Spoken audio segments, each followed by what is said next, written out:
Hey guys, here's a video to help people out in regards to catching a tarpon. Not so much the techniques, but the locations and where to set up. This Key West, and then I'm going to focus on my favorite area, which is the Shark Channel here, just off of Geiger Key Marina. This is Shark Channel here. Basically, I've primarily fished the outlet between the islands and then the channel dumping into the Atlantic. What I do is I give a few different locations on where it's a good spots for kayakers to lay up and either float live baits or cast artificials, or your choice of tactics. This just kind of gets you in the position to present a bait. Basically, roughly 4 or 5 different spots, and then it's also dependent on your setup, your own kayak setup, whether you have a quick release anchor system. And I repeat, a quick release, because if you're chasing tarpon, you need to be able to get off anchor quickly, not drag yourself backwards, unclip or unknot something and then finally release yourself. It'll be over by then, you'll be spooled and gone. You need something that can be just flicked and released and you'd be self-floating. Okay. If you don't have an anchoring system and you have a anchor pole or stakeout pole, then I've got a couple spots that'll work with that. If you don't have a stakeout pole, as long as you have access to a 20-foot piece of rope, then there's a couple spots that you can use for that. If you have none of that, then I even have a spot there where you could hop out of your kayak or ground yourself in the kayak and basically set on the edge and cast from there. So just a little bit of a general layout. Again, I don't control these tarpons, so I can't predict exactly where they're going to be, but these are all good spots that have been productive for me.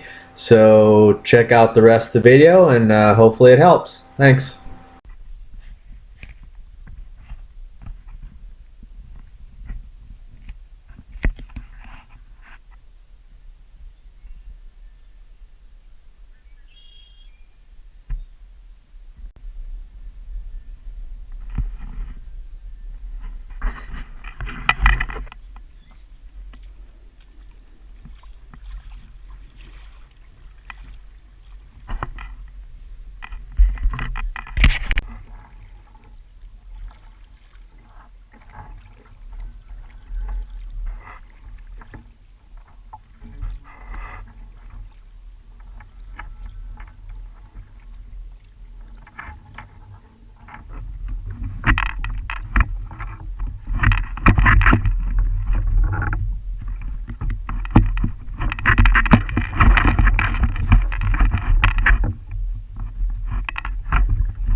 Spot number 1 is right here on the west side of the channel. Very easy to find because there's actually a channel marker right on this side here. What you're looking at is, by the photo here, this section right here is actually where the wall is kind of broken down, so it's a gradual drop off, versus here where there's a distinctive cut. So you're looking at low tide, barely covering your toes on the edge here, 1 or 2 steps off and you're in 10 to 15 foot of water. So very good cutoff there. So you just basically park and pull your kayak anchor it there, hop out, and then you can walk right up to the edge and cast out into the main channel there. Artificials, live bait. I think what might be a good process would be to bring like a surf pole and cast across with a top water lure early morning, afternoons. You do want to be careful. I would not recommend being on this edge with more than maybe a ankle or up to knee high, because you could end up disappearing. I would also recommend you be very careful if you're fishing for smaller fish like jacks or snappers or whatnot. When you're bringing a fish over that edge, you just might have something following it, so got to be kind of careful there.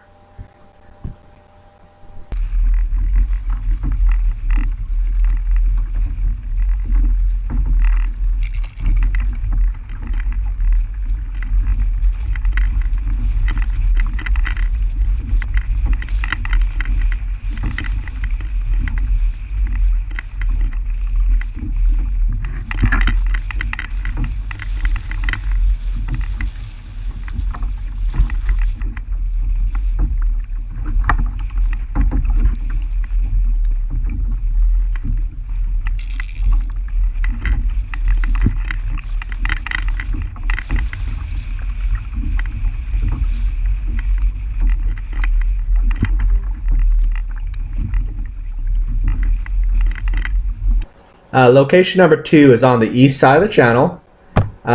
You can find it by just the 2 outside markers. Got the green one and the red marker here. And what it is just a little 3-inch diameter PCV pipe sticking out of the ground right here off the edge. It's about a 3-inch diameter tube sitting at kind of like a 45-degree angle pointing inside. I think it used to be an old channel marker that the boats were tying off onto it, and then it ended up bending it downwards, but they don't use it anymore, but it's perfect for the kayaks. So all you have to do is I recommend is getting some cheap hollow cord floating line from West Marine or Home Depot, put a loop on the end of it, and then make a lasso, and then you could just put the loop around the little pipe there, and then run it through your anchor trolley, and then put the ring all the way to the back of your kayak so you're not perpendicular to the current, and then have a quick release, or just have it tied off so that in case you grab a fish or whenever you want to release it, you could just untie it, throw the line, and then you will drift free from the line.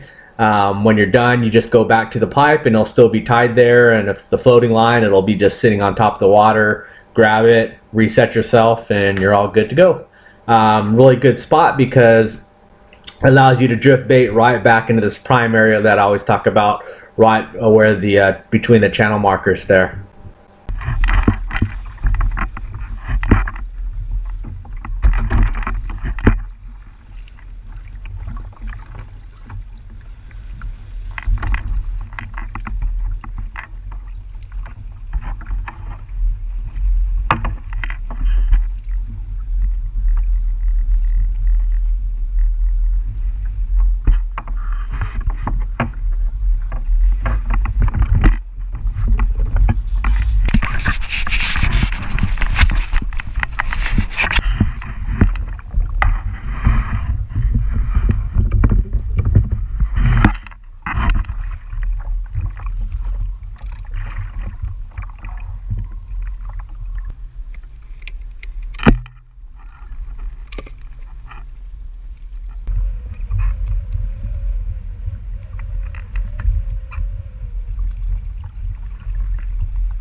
The third location is on this east side of this little spit off the island there. This is the best place to go when it's windy conditions, especially the east winds, which are most prevalent.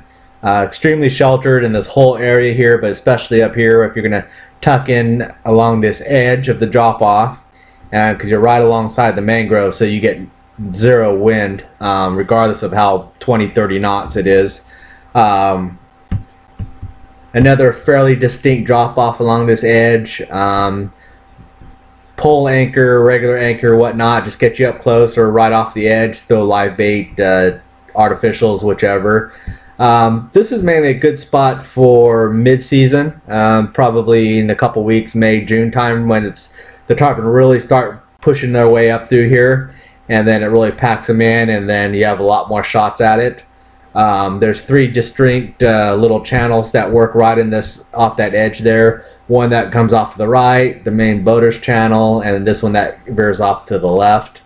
Another good hint is the tarpon will work their way right along the edges of these mangroves, chasing bait and primarily mullet, but also just scrounging for food. So if you're pegged up over here on these edges, it's good to have a second rod with a top water bait or a big swim bait or whatnot. So if you start seeing them busting bait, you can throw into those blow ups and hopefully hook up there.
The fourth spot is actually right here in the center of the main channel there.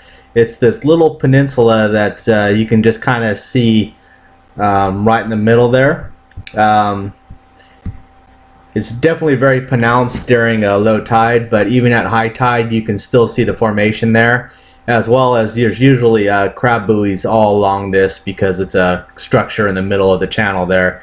But basically I try to do is just anchor off right on this corner here, so the kayak ends right in that middle there or just in front of it. And what will happen is because it comes to a structured point, the tarpon will hang out right in this front area, and as well as be running down both sides of it. So this is a really good artificial lure spot, because you could throw out a bait and just have it swim around down here, and then you can cast to any tarpon rolling from either side of you. It's a pretty good size rise in depth there, so there's a decent channel that just where it splits off there. Just look for that dark spot down the middle, and like I said, just try to anchor up right on the point there.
The fifth spot I'm going to show you is actually right here where I put this marker at.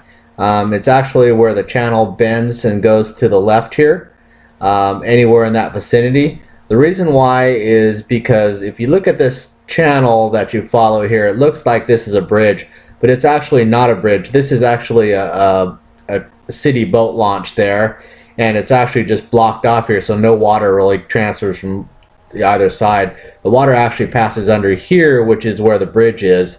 So when the water passes through, it pushes straight through here, and this becomes the kind of the ambush spot, is where the little bend is. Right where that marker is, there is actually a marker, channel marker right there, and in both these spots there's flats around the edges, and all the water flowing on an outgoing tide will push over and then drop right into the channel and then flow out. So the tarpon will move up in this area and just kind of sit in here and just feed off of stuff that pumps off the flats.